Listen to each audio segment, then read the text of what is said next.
जानते हैं कि एक ऐसा संगीत है जो भगवान शिव को भी मंत्रमुग्ध कर सकता है। आज हम बात करेंगे एक ऐसे स्तोत्र की जो 1008 छंदों में रचा गया और जिसने इतिहास बदल दिया। हम ये वाकई दिलचस्प है। क्या ये वही प्रसिद्ध शिव तांडव स्तोत्र की कहानी है जिसे रावण ने रचा था? बिल्कुल सही। और सोचिए, यह स्तोत्र हजारों सालों से चला आ रहा है। एक ऐसा काव्य जो आज भी उतना ही प्रासंगिक है जितना तब था।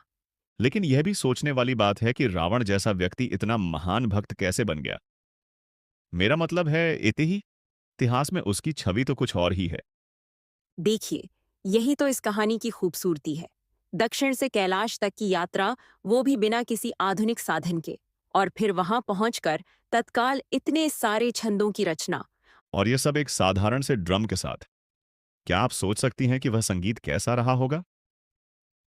उम्म मैं कल्पना कर सकती हूँ हिमालय की वादियों में गूंजता हुआ वह संगीत, जो इतना प्रभावशाली था कि खुद शिव मंत्रमुग्ध हो गए।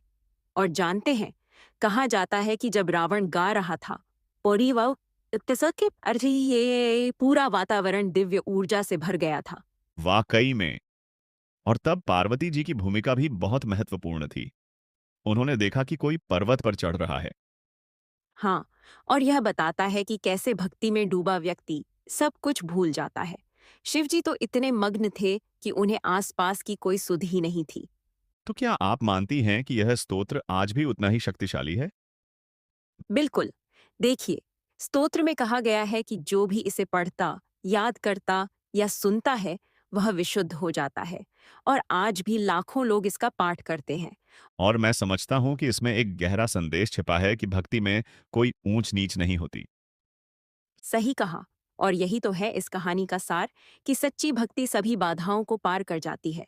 शिव का चिंतन ही सारे भ्रमों को दूर कर देता है। अधे तो क्या यही कारण है कि यह स्तोत्र इतने लंबे समय से प्रासंगिक है?